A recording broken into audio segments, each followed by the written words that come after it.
Buenos días, mi nombre es Benjamín Cárdenas, soy un estudiante de la Universidad Bicentenaria de Aragua en la carrera de Psicología de octavo trimestre y hoy voy a hablar acerca de las funciones o las principales funciones del psicólogo en el ámbito organizacional. Ahora, empezando por lo principal, hay que entender que como un psicólogo organizacional tiene muchas funciones, tiene muchas capacidades y habilidades, también tiene muchas áreas dentro de la propia empresa para desempeñarse. Puede ser el proceso de filtrado de los propios empleados, el establecimiento de actividades o distintas capacidades necesarias para algún determinado cargo, etc. Pero la principal de todas las funciones de un psicólogo organizacional vendría siendo el desarrollo progresivo de las capacidades, habilidades y destrezas de los propios empleados dentro de una empresa. Para de esta forma poder conseguir que la producción aumente y la salud mental de los mismos empleados aumente progresivamente. Ahora, el psicólogo organizacional y la modificación de la cultura organizacional en el beneficio de la adaptación individual de sus empleados. ¿Qué quiere decir esto? Bueno, toda empresa tiene un determinado ambiente organizacional. Puede ser bueno, puede ser malo, puede ser pasivo-agresivo o agresivo directamente. El papel del psicólogo organizacional en este momento, o en este caso en particular, sería básicamente el de identificar qué cosas debería hacer, qué proceso formativo debería de realizar o qué estrategias y actividades debería de realizar con los empleados para de esta forma mejorar o acercar lo más posible el ambiente o la cultura organizacional hasta el punto de que sea lo más cercano al ambiente humanista. Ahora, en la siguiente diapositiva podemos apreciar qué son la psicología positiva y la teoría del estrés. Bueno, de forma concisa, la psicología positiva consiste en un área de la psicología que estudia las distintas actividades y procesos que necesita un ser humano para desarrollarse de forma integral en determinados ámbitos. Mientras que la teoría del estrés consiste en una determinada denominación de lo que es el estrés y por qué se causa, qué factores lo causan, qué cosa causa que nosotros como personas o empleados nos estresemos. Ahora, ¿en qué se diferencian? Bueno, como dije anteriormente, uno busca explicar las cosas que velan por el desarrollo integral de una persona de forma positiva y otro explica qué cosas deberían de evitarse para de esta forma evitar el estrés. ¿Cómo pueden verse beneficiados los empleados al tener en cuenta estos enfoques? Bueno, cuando un psicólogo organizacional tiene en cuenta estas dos ramas, estas dos teorías, puede aplicarlas, buscando desarrollar lo mejor posible en base a los procesos estudiados por la psicología positiva a los empleados y evitar los distintos factores estresores o que estresan a los empleados, facilitando así la mejora en el proceso de producción y en el desempeño de los propios empleados. Ahora en la siguiente diapositiva, ¿qué es el feedback? Bueno, cuando hablamos de feedback tiene que ver mucho con la retroalimentación constructiva. ¿Qué quiere decir esto? Básicamente quiere decir que el psicólogo en este caso buscaría orientar y proporcionarle críticas constructivas a las personas de la empresa. De esta forma se buscaría que esas personas vieran las áreas donde pueden mejorar y el psicólogo asimismo le proporciona las herramientas y las maneras de solucionar los problemas que disminuyen tanto su producción como su calidad de vida. ¿Cuál es la importancia del feedback? Bueno, básicamente un buen feedback en una determinada empresa produce mayores ganancias, una mayor salud mental dentro de los empleados, menos estrés, etc. ¿Cómo debería un psicólogo entrenar a los líderes organizacionales para la retroalimentación afectiva o efectiva?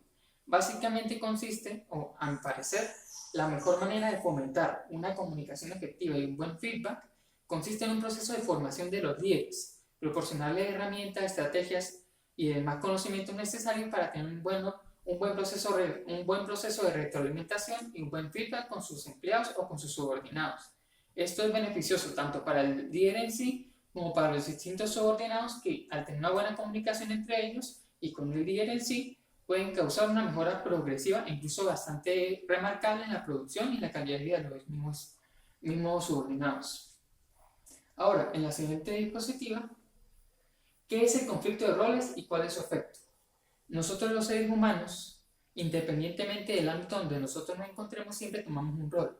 En el ámbito familiar, en el ámbito educativo, en el ámbito profesional, etc. En el ámbito laboral no es para menos y en una empresa es algo sumamente importante.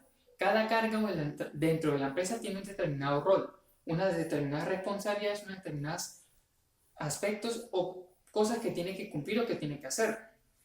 Ahora, ¿qué es un conflicto de roles? Bueno, un conflicto de roles ocurre cuando un individuo tiene un trabajo, pero las demandas y exigencias de los superiores o de sus compañeros le impiden realizarlo de forma efectiva.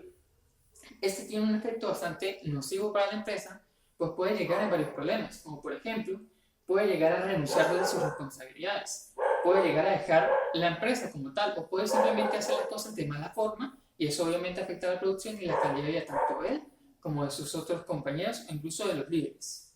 Ahora, ¿qué intervención debería de proponer el psicólogo para mitigar el conflicto de roles? Bueno, un método muy efectivo para mitigar el conflicto de roles es que el psicólogo organizacional investigue las determinadas áreas de la empresa donde haya más conflictos de roles, identificar qué rol tiene qué cargo y qué cargo tiene qué rol, de esta forma identificar las responsabilidades que vienen con cada uno, viendo qué aspectos o qué cosas se pueden corregir para evitar el conflicto de roles. Por ejemplo, un superior que le delega todas las responsabilidades a su empleado y el empleado que está haciendo todas las responsabilidades del superior y las suyas. Puede llegar a un conflicto de rol que puede desempeñar un trabajo bastante mediocre al fin y al cabo. Entonces el psicólogo identifica esto y propone programas de formación para solucionarlos. En la siguiente diapositiva, ¿qué es la motivación intrínseca y qué es la motivación extrínseca? ¿Por qué yo menciono esto? Bueno, la motivación intrínseca consiste en la motivación propia de la persona para hacer una determinada acción. Puede ser cosas como hacer ejercicio para ser más fuerte, para tener mejor salud o para simplemente superarse a sí mismo. Pero también se puede ver en el ámbito educativo, una persona que busca constantemente aprender más cosas para tener una mayor formación académica. Ahora, ¿qué es la motivación extrínseca? La motivación extrínseca tiene que ver con aspectos externos a la propia persona, no solamente porque yo quiero superarme, sino porque voy a tener un beneficio, una recompensa. Esto es el tipo de motivación más sencillo de fomentar en una propia empresa.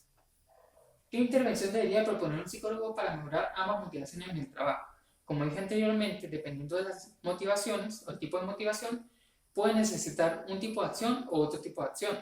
No obstante, es más sencillo en la motivación extrínseca, puesto que requiere algún tipo de recompensa. Por ejemplo, un líder que quiere que sus empleados se desempeñen mejor, entonces propone un bono en el trabajo para que ellos se desempeñen mejor y tengan un beneficio económico. Dependiendo del beneficio económico va a haber mayor o menor motivación. Mientras que con la intrínseca es un poco más complicado, porque tiene que ver con fomentar a los propios empleados un sentimiento de superación. Es decir, se sienten mejor constantemente al hacer mejores cosas dentro de la empresa y se sienten más útiles y capaces.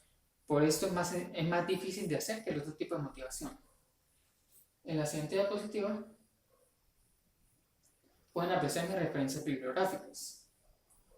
Muchas gracias por su atención. Esta fue toda mi explicación con respecto a las distintas funciones que tiene un psicólogo organizacional dentro de una determinada empresa. Puede que haya muchas más, puede que haya unas cuantas menos, pero siempre y cuando un psicólogo se desempeñe dentro de una empresa va a tener que cumplir con algunas de estas funciones, si no es que todas.